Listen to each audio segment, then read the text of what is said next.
Consider these numbers: 10 million users, more than $50 million raised, and a valuation of nearly $500 million. That's a lot of zeros and a lot of success for Aussie graphic design business Canva. Hello. Hello, how are you going? But it all began a decade ago as a small yearbook design business. So I was at uni and I was teaching design programs, and they were super difficult and complex, and thought that it should be a lot easier in the future, and 10 years down the track, here we are.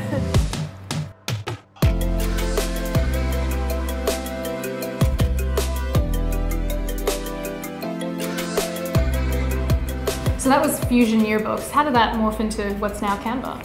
With Fusion Yearbooks, we enabled people to design their school yearbook and then get it printed and delivered to their door.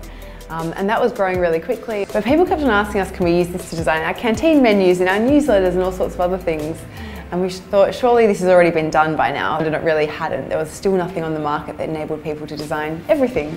And so we were like, okay, let's take this to the next level. I just want to know something new about you.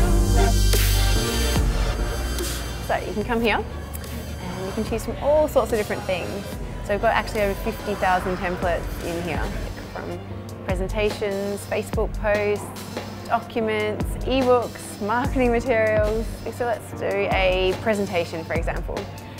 You click on presentation and then you come in and there's templates specifically to design an awesome presentation.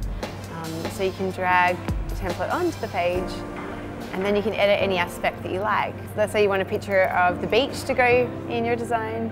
You can literally just search for that within here.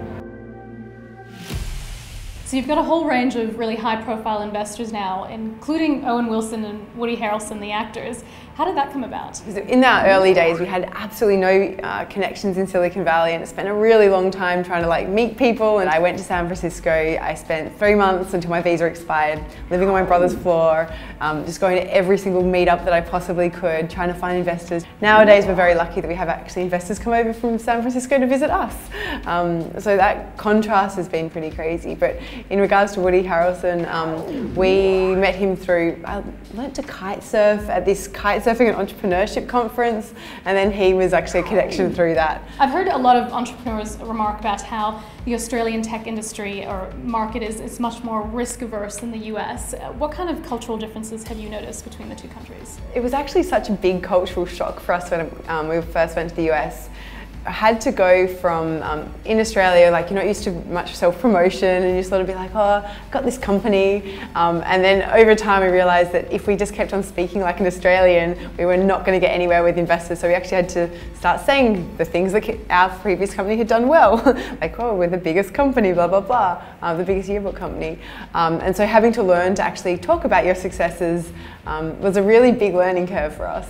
What do you make of the tech scene here compared to the States, especially given the changes to the 457 visa rules? Well, I think from a macro perspective as a country, Australia has no option but to really start to foster the knowledge economy. And so literally anything that we can be doing in that regard will set us up for a stronger future. And any step that's averse to that is a really terrible decision for a country. There were some people that we were looking to bring overseas that didn't classify into the 457 visa, and that's absolutely atrocious, because in Australia we need to be getting in the expertise to help build these companies that are going to be employing thousands upon thousands of people. I want to ask about sexism in the tech industry, because it's an issue that's received a lot of press in the last year, particularly in the States. What's your experience been like as a female founder? It's actually, for me personally, not something that I've given a lot of consideration to. And I think that that's been really helpful for me, because I think that if I blamed getting rejected from an investor on something that I couldn't control, it would really take the power out of my hands. Whereas when I blamed it on my pitch deck not being refined enough or my strategy not being refined enough, it meant that I could continuously refine the things and make it better and better and better, until eventually we landed investment and found people that supported both me and my vision and what we were trying to do. I think there's so much scope for the industry to change and grow, and I'm very excited to see the conversation started around that, and I'm very excited to see a lot more action happening. What would be your advice for young female tech entrepreneurs trying to get funding? The most important thing is to set your vision and get a really strong idea of what you think the future of an entire industry will look like. And once you've got that really clear focus of what you'd like to do, you just have to try absolutely everything under the sun to make that happen. And so for me, it's been 10 years now to get to this point. And so I think that there's a quote that I really like, which is, the reason we struggle with insecurity is because we compare our behind the scenes footage with everyone else's highlight reel. And I think that that is so true. And I think the thing that needs celebrating the most is all those times where you're really struggling, facing a lot of rejection. And so I think that one of the most important things is to know that rejection is really normal and part of the process. Because once you get used to that, then you can pursue anything until you actually succeed.